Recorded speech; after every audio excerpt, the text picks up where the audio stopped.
If you're put on the spot in your interview, do the following. So what most people tend to do when they're put on the spot is that they end up rushing in to try to answer that question. It's almost like a reaction or a defense mechanism. You feel like, oh my word, I've been put on the spot, but I don't want the other person to think that I've been put on the spot. So I better just answer this question quickly. And by doing that, you inevitably dig yourself a hole. You end up waffling and giving a completely incoherent response. So what you have to do is do the exact opposite. You've got to buy yourself some time. One of the best ways that you can do this is by making sure that you have a glass of water or a glass of coffee or a cup of coffee, sorry, in front of you. So you take a sip of your water, you put it back down, it buys you that time to process the question being asked. Secondly, is not being afraid of the silence. Pause for at least 3 seconds, right? It might feel like a long time in that interview environment, but 3 seconds is not a long time.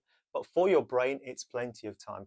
You're going to find that in that 3 seconds, you're actually going to be able to process the question that's been put in front of you. And what you'll find at the end of this is that you will be able to give a more coherent and clear response.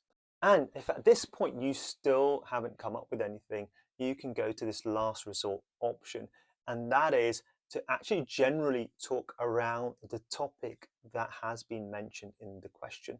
So let's just say they ask you a question about health and safety or managing risk.